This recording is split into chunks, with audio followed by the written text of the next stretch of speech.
I am Alaric, and welcome, seekers, to the Secret Law Files.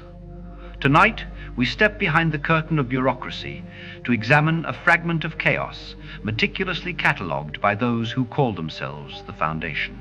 They attempt to impose order upon the world's ancient, writhing anomalies, but their efforts only serve to illuminate humanity's persistent need to turn its own demise into entertainment. The files before us detail an object designated SCP-024, the game show. Do not be fooled by the frivolous title. This is not a parlor trick. It is a ritual stage, a localized reality where the ultimate currency is human terror, and the prize is a momentary reprieve from annihilation. As an ancient connoisseur of human spectacle, I find this particular anomaly fascinating. It is the modern iteration of the oldest sacrifice. The voluntary stepping onto the altar for the sake of a chance, a gamble, a fleeting hope. The Foundation views this as a containment problem. I view it as a perfect self-sustaining theater. We shall dissect the operational profile of this deadly game and, in doing so, reveal that the patterns of today's terror are merely echoes of yesterday's inevitable tragedy. Senior Archivist, Dresden, Personnel ID A2016-CO358, holding Level 4 Top Secret Security Clearance, Class B personnel, is initiating this formal transcription to synthesize fragmented case files regarding SCP-024. This report is now being transcribed for archival review. SCP-024 is classified as Euclid due to its unpredictable and highly hazardous nature, manifesting as a localized reality distortion that compels subjects to participate in a deadly, stylized game show. The anomaly is contained on site at an abandoned soundstage in redacted, concealed by 5 identical replica structures. This dossier synthesizes all known data and incident reports to provide a comprehensive narrative summary of SCP-024's operational profile and observed effects. The special containment procedures dictate that SCP-024 cannot be moved and is secured in its existing structure using magnetically sealed blast doors and reinforced armored walls. 5 identical-looking replicas have been erected around the anomaly to conceal its true location. Security teams maintain a tight perimeter, but only team leaders are informed of the actual location of SCP-024 to ensure compartmentalization. Only D-Class personnel are permitted entry for research purposes, and any unauthorized personnel attempting to breach the perimeter or leave the remote observation lab are subject to immediate apprehension, with termination authorized. Should containment fail or the nature of SCP-024 be compromised, the entire compound is set for destruction via specialized demolition charges. SCP-024 is situated within an abandoned soundstage, formerly owned by Redacted. It has been derelict since 19-Redacted. The onset of its anomalous properties, whether before or after its abandonment, remains unknown. Discovery occurred when a group of teenagers trespassed onto the compound, and the subsequent testimony of the sole winner, who turned herself in to local law enforcement, prompted Foundation intervention. Upon entering the structure, subjects are immediately addressed by an anonymous announcer via an intercom system. The announcer is sentient and capable of understanding and engaging in conversation with subjects inside SCP-024. Subjects are informed that they are contestants competing for fabulous prizes, but the announcer simultaneously warns that the game is extremely hazardous and that the losers will never leave SCP-024. Subjects are then given the choice to participate or decline. Those who decline are immediately expelled from the structure. Subjects who either participate and win or decline participation are subsequently denied all future entry by an impenetrable, invisible barrier. Observe the mechanism of compulsion. Humans require a stage for their suffering, a formalized arena to validate their terror. I have seen this theater performed under the moonlight in Sumer and beneath the midday sun in Rome. That initial moment of choice to participate or decline is the ultimate cruelty. It makes the subsequent tragedy theirs. The game itself is centered around a long, elaborate obstacle course. The specific style, composition, and appearance of both the game and the course change completely for every individual playthrough. Game rules are variable, sometimes requiring a single winner and other times encouraging team collaboration. Obstacles encountered range widely in severity, from benign to life-threatening. The announcer actively participates throughout the game, providing running commentary, updating subject status, offering advice, and occasionally introducing new rules. As the game progresses, the difficulty and danger of the obstacles increase significantly. Instances of the entire participant pool succumbing to the course are common. In such events, the announcer will express sadness at the lack of a winner, and SCP-024 will shut down until a new group of contestants enters. The announcer, the architect of despair. Note the cold logic. Increase the difficulty until the participant pool is culled. This is not arbitrary violence. It is efficient theater. I have watched nature and certain ancient kings operate with precisely this level of dispassionate refinement. The greatest horror is not the chaos, but the rules governing the chaos. Attempts by contestants to violate the rules, such as deliberately assaulting other participants or bypassing obstacles, result in severe consequences. The announcer calls out the offending subject, who is then rapidly and forcibly ejected from the course by studio guardians. These guardians materialize instantly within SCP-024 when summoned and disappear when no longer required. The ejected subject is never observed again. Ah, the studio guardians.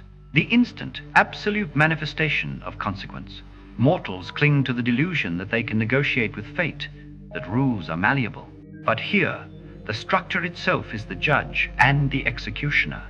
They are the same faceless enforcers I saw materialize when the priests of Ur violated the sanctity of the ziggurat, a swift, inhuman correction. Disqualification is a polite word for being erased from the script. When a winner is declared, they receive a randomized grand prize. Any remaining survivors who failed to win are declared losers by the announcer. The lights inside the structure extinguish, and the winner instantaneously appears outside SCP-024 with their prize.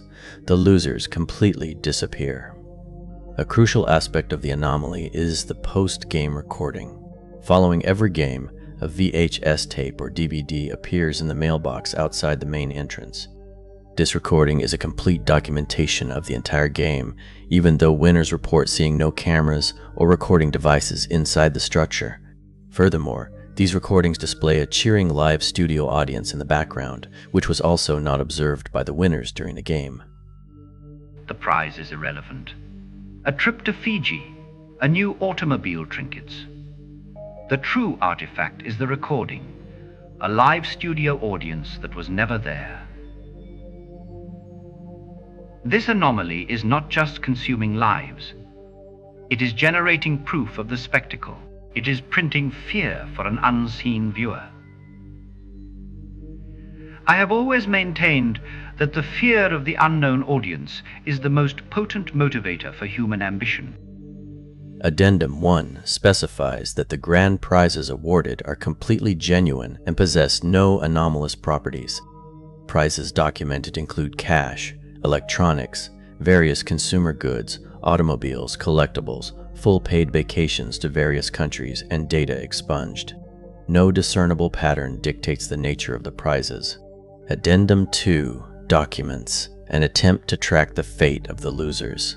GPS locator beacons were implanted in D-Class subjects D-124 through D-135. When the losers were removed, all signals from the beacons were immediately lost. The current location of the losers, or whether the beacons were destroyed or translocated to a region inaccessible to standard GPS, remains unknown. The vanishing of the losers. The Foundation calls this translocation. I call it efficient disposal. They are not merely killed, they are swept from the board, their very location deemed inaccessible to the petty concerns of satellites. A truly elegant solution to a competitive environment. Failure results in nullification. Addendum 3 confirms the announcer's high level of sentience and awareness of external events. During a test involving only Dr. Redacted, the announcer abandoned the game show script and engaged the Doctor in conversation. Analysis indicates that the topics discussed were predominantly focused on pop culture and information disseminated through television broadcasts.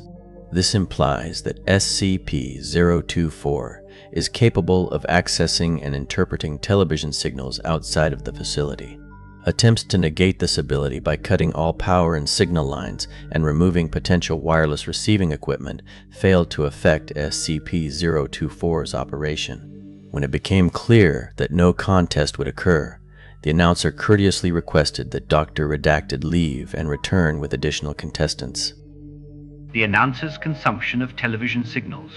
How quaint. It is a sophisticated parasite, adapting its horror to the prevailing cultural narrative. In the early days, the rules of the game would have been derived from the patterns of the harvest or the movements of the stars. Now, it sources its terror from daytime dramas and the ephemeral noise of the broadcast spectrum. The source changes, but the hunger remains constant. Addendum 4 details the Studio Guardians. Their physical appearance varies depending on the theme of the obstacle course in play. However, they consistently share specific attributes: a humanoid form, the ability to appear and disappear rapidly, superhuman strength, and face-concealing masks or headgear. Contradictory reports from winners indicate that inside SCP-024, the Guardians lacked clear shape, instead appearing as huge, shadowy figures that engulf the offender. This topological distortion bears a striking resemblance to a non-Euclidean K-manifold, trapping victims in a localized reality constructed entirely from broadcast media tropes. A localized reality constructed entirely from broadcast media tropes. This is the apex of the performance. The game not only kills the contestants, but forces them to die within the confines of a poorly written script. This echoes the great miscalculation of the architects of Babel I once knew, believing that by replicating the language of the divine, they could control it. Humans constantly mistake the map for the territory, and this anomaly merely enforces that deadly error. The associated document, Welcome to Today's Episode, provides a detailed account of a test involving D-class subjects D-2882, Lily, D-332, Robert, and D-4832 Lizer, synthesizing the behavioral parameters of the anomaly. The subjects were aware of rumors that the game could result in freedom from Foundation custody. The game began with the announcer delivering a rapid legal disclaimer regarding the hazards involved. The first round, a maze of terrors, featured physical obstacles and simulated lethal traps, including a punji pit, forcing the subjects to adapt their strategy rapidly. During navigation, Robert reported being targeted by bullet sound effects, compelling the group to proceed by crawling. The second round was a quiz format where incorrect answers resulted in escalating environmental hazards. When D-4832 Lizer failed to identify the capital of Mauritania, the announcer stated that simulated lava would begin to rise. Subsequently, D-332, Robert interrupted D-2882 Lily during a correct answer opportunity and provided the incorrect author for The Merchant of Venice, resulting in the simulation of poisonous gas flooding the area.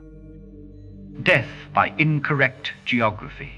Truly, a masterpiece of bureaucratic cruelty. The irony is delicious. The difference between life and simulated lava is the capital of a nation they will never visit. It demonstrates that the rules of this reality are utterly arbitrary, yet utterly absolute. Much like the divine decrees of the Egyptian pharaohs, whose whims often determined whether one lived or died. The subjects reached the final round, where the announcer announced that only one winner was permitted and that failure would be treated as a rule violation. At this point, D-332 Robert, having concealed a firearm within a backpack provided by Foundation staff, drew the weapon and attempted to take D-282 Lily hostage, explicitly challenging the announcer. The announcer immediately declared the use of an unauthorized external tool a violation of the rules. D-4832 Lizer intervened and was struck by a simulated bullet sound effect, collapsing. The announcer declared D332 disqualified. Both D4832 and D332 immediately vanished. Ah, the inevitable moment of human hubris, introducing an unauthorized external tool. The moment the mortal attempts to change the rules of the house always wins. The announcer does not tolerate improvisation that threatens the integrity of the spectacle. It is a pattern as old as ambition itself, the belief that brute force can overcome metaphysical law. Observe the immediate consequence, disqualification, which is far worse than death. D282, Lily, the remaining subject, was declared the winner and instantly appeared outside the facility, having won a ticket for an all-expense-paid trip to the Fiji Islands. She discarded the prize immediately after translocation. The following document provides anecdotal evidence relevant to the operational profile of SCP-024, Article 1, Welcome to Today's Episode Relevance Claim. This document is highly relevant as it provides a concrete example of the announcer's behavioral parameters, the escalation of environmental hazards based on subject actions, and the consequences for rule violation. Evidentiary summary: the simulation confirmed that the announcer presents a legal waiver and that violation of rules, specifically the introduction of unauthorized external equipment, results in immediate removal and disappearance of the subject, even if the subject is not the winner. The use of a smuggled firearm by D332, Robert led to D4832 Lizer being eliminated by a simulated bullet sound effect when he intervened, followed by D332's removal after disqualification. D2882. Lily, the remaining subject, was immediately declared the sole winner, confirming that the anomaly prioritizes completing the game loop, even under extreme duress. Investigators note: the play format of the source document suggests potential dramatization of dialogue, but the sequence of events regarding rule enforcement and immediate disappearance aligns perfectly with the operational profile defined in the primary SCP-024 documentation. The reliability of the core consequence mechanism is confirmed. SCP-024 represents a highly sophisticated media-aware reality mechanism that enforces its localized rule set with absolute, immediate consequence. Seekers, what have we observed? Not a monster of tooth and claw, but a reflection, a highly sophisticated mirror held up to human ambition.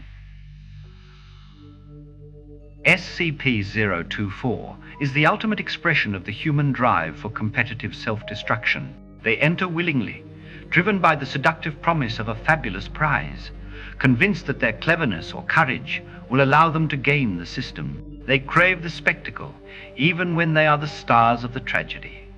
And when they fail, they are not merely killed, but erased their failure, made absolute and unrecoverable, archived for an audience they cannot see. The announcer does not need ancient magic or demonic pacts. It merely needs access to the lowest common denominator of human desire, the flickering noise of the modern broadcast. This entity has mastered the ultimate predatory art, convincing the prey that participation is a form of freedom.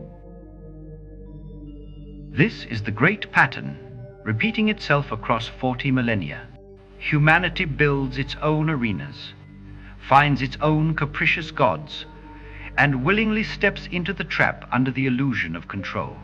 Whether the rules are handed down from a mountaintop carved into stone or dictated by a disembodied voice from an intercom, the outcome is always the same for the majority of mortals. Until next time, remember the rules of the game. The true terror is not what you lose, but the unseen audience watching you lose it. Good night, and tread carefully on the stage of life.